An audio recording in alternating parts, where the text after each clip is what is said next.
Masih semangat? Baik, sekarang kita kasih kesempatan untuk Bunda yang ada di sini untuk bertanya langsung sama Ustadz yang mana. Silakan, ada Silakan, Ibu Bun. Nia. Iya, Oke, silakan. silakan. Bismillahirrahmanirrahim. Afwan Ustadz, suami saya sakit jantung. Karena kejadiannya pas Ramadan kemarin. Jujur saya agak, bukan tidak menerima tapi agak kaget gitu Ustadz. Pertanyaan saya langsung Ustadz, saya ingin tegar, ingin kuat menjadi seorang istri dan seorang ibu gitu untuk suami dan anak-anak saya. Kemarin suami jantungnya mendadak atau memang sebelumnya punya riwayat? Tidak sakit? ada Ustadz, jadi mendadak gitu. Ketika kami periksa ke dokter, Bapak harus pasang ring, kemudian beliau tidak mau gitu Ustadz, jadi saya terapi terus gitu.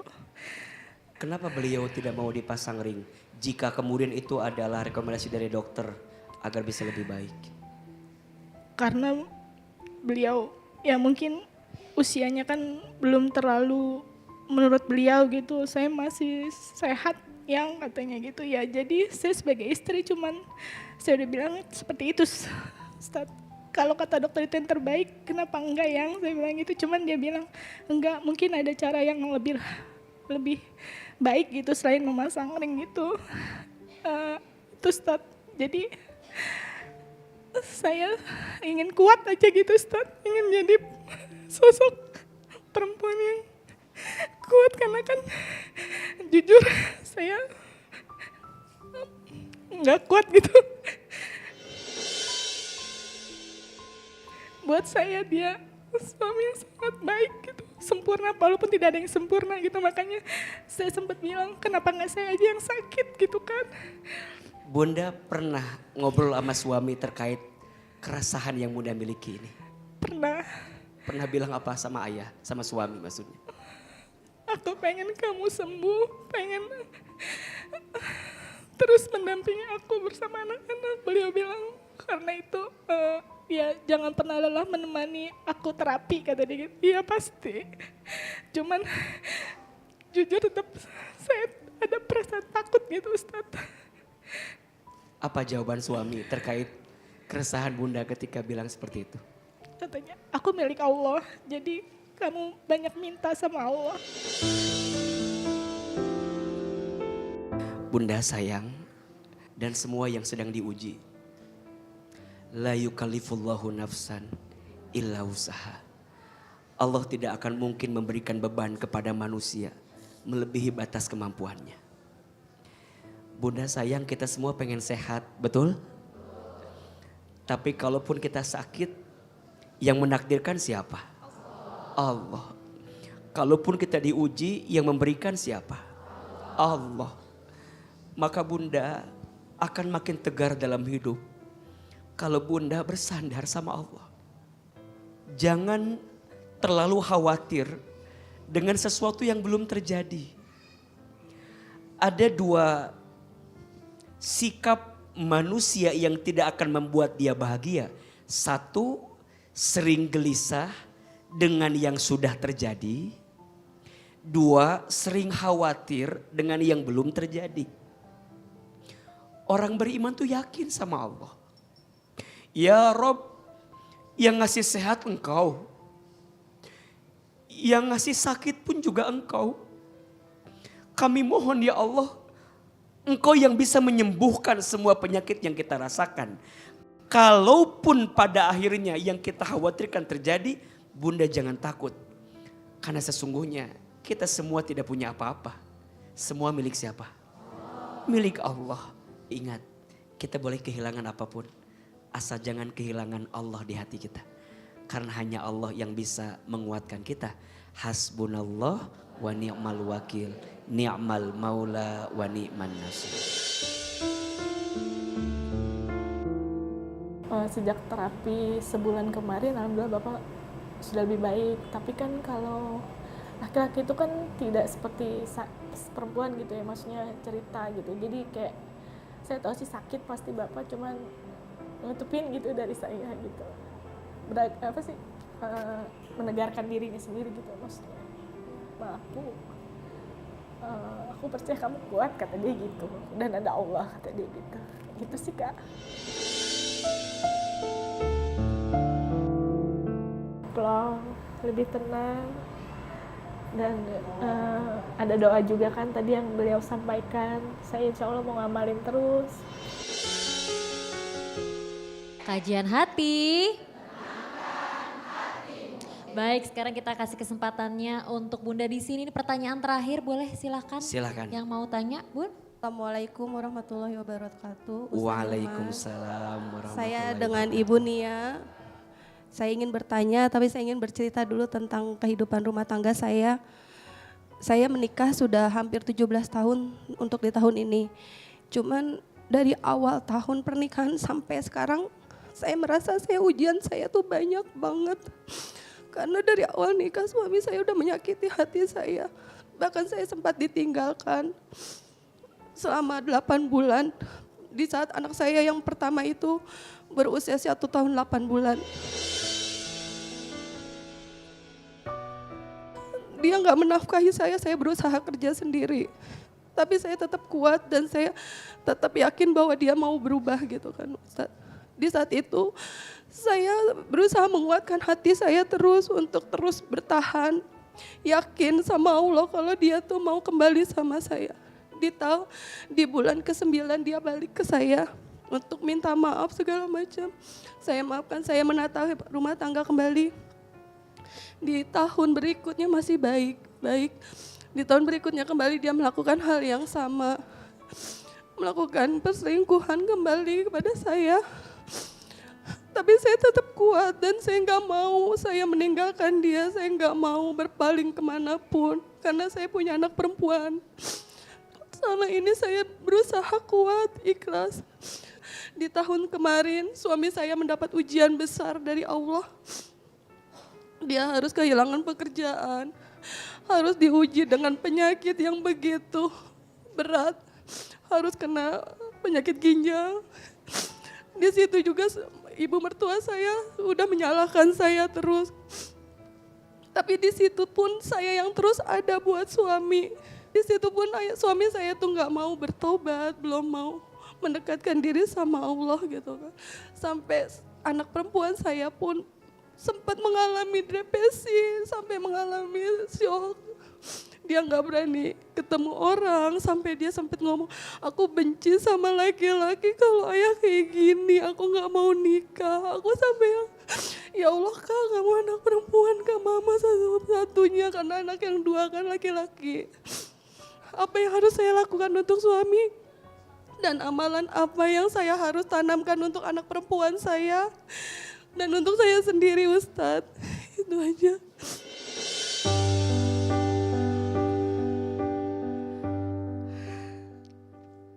Bunda, menjadi istri yang soleha itu tidak mudah. Betul? Karena pahalanya surga. Bunda masih bisa jadi istri yang baik di tengah keadaan suami yang tidak baik. Itu baru luar biasa, itu baru istimewa. Ada 4 perempuan dalam Islam dijanjikan masuk surga. Ada sosok perempuan bernama Khadijah binti Khuwailid, istrinya Nabi Muhammad SAW. Kenapa Khadijah dijanjikan masuk surga? Karena sabar, punya suami yang sangat baik. Jadi ternyata punya suami yang baik juga kudu apa? Sabar. 2, ada sosok perempuan bernama Asiyah binti Muzahim, istrinya dari siapa? Fir'aun laknatullah alaih. Sabar, punya suami yang tidak baik. Contohnya siapa? Asiyah, dijanjikan masuk surga. Ada yang ketiga, perempuan bernama Maryam binti Imran, ibunya Nabi Isa alaihi salam. Betul? Beliau sabar, Karena jadi seorang ibu yang single parents. Membesarkan keadaan dengan sendiri. Ada yang keempat. Fatimah Az-Zahra binti Muhammad Sallallahu Alaihi Wasallam. Beliau sabar. Jadi anak yang baik dari orang tuanya. Dan beliau sabar jadi istri yang baik bagi suaminya. Mohon maaf. Yang membuat Fatimah sabar itu salah satunya punya suami yang seperti Ali bin Abi Thalib. Pinternya luar biasa, hebatnya luar biasa, hanya mungkin diuji dengan ekonomi yang tidak luar biasa. Tidak sedikit istri yang gak kuat ketika suami gak punya ekonomi, betul gak? Maka belajar jadi istri yang sabar. Tadi Ibu Nia cerita dengan keadaan suami yang sangat luar biasa dan beliau memilih bertahan. Insya Allah Ibu, kebaikan Ibu akan Allah balas dengan surga terbaik. Ibu jangan pernah merasa bahwa kebaikan Ibu jadi istri itu sia-sia, enggak. Maka terus Ibu dampingi anak Ibu. Ibu bersamai suami walaupun dengan segala sakit yang dirasakan. Karena Aa melihat Ibu masih kuat rasanya untuk bisa membersamai itu.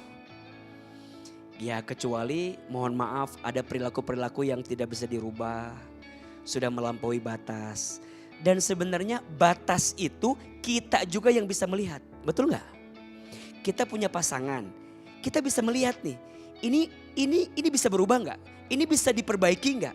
Kita yang bisa menyimpulkan. Jadi bunda dampingi anak. Walaupun dalam keadaan ibu yang sakit. Insya Allah anak akan tetap melihat kebaikan dari ibunya. Selama ibunya mengajarkan yang baik-baik untuk anak. Yang kuat. Yang semangat. Tetap jadi ibu dan istri yang hebat. Kesabaran itu tidak ada batasnya. Yang ada batasnya adalah kemampuan kita bersabar. Betul? Innama yuwaffas sabiruna ajruhum bi ahsani ma kanu ya'lamun. Allah akan berikan pahala bagi orang yang sabar dengan sesuatu yang lebih besar tanpa batas, bahkan dari sesuatu yang tidak mereka ketahui. Mudah-mudahan Allah hadiahkan bunda hadiah terbaik dalam hidup. Amin ya rabbal alamin.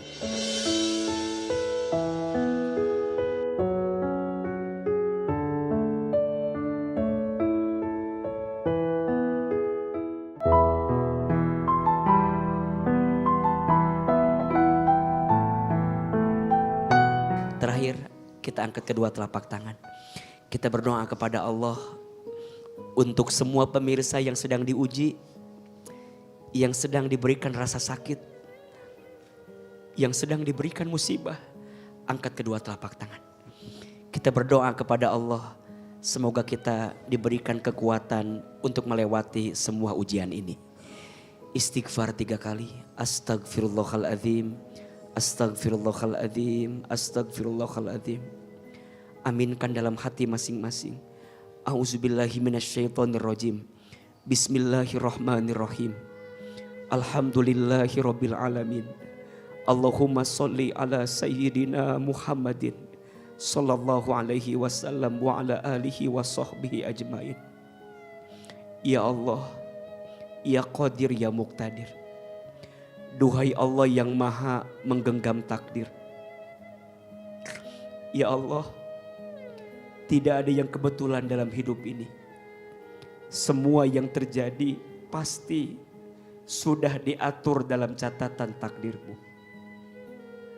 Ya Rabb, jika ujian itu adalah cara-Mu menghapuskan dosa-dosa kami, ajarkan kami ridho menerima semua ujian-Mu ya Allah. Ya Allah, kuatkan hati kami yang lemah ini. Bukakan pintu kebaikan-Mu. Jauhkan kami dari keburukan-Mu. Rabbana atina fid dunya hasanah wa fil akhirati hasanah wa qina azabannar. Ya Allah, dengarkan doa kami. Ijabah doa kami. Amin ya rabbal alamin. Silakan bersalaman kiri dan kanan. Mohon maaf lahir dan batin berpelukan. Semoga Allah menguatkan kita dalam setiap keadaan. Bersandar pada dunia akan membuatmu rapuh, tapi bersandar padanya akan membuatmu kuat dalam kelemahan. Masya Allah, saya Zizi Syahab pamit undur diri. Terima kasih sudah menyaksikan Kajian Hati. Jangan lupa saksikan terus hanya di Trans TV. Wassalamualaikum warahmatullahi wabarakatuh. Waalaikumsalam warahmatullahi wabarakatuh.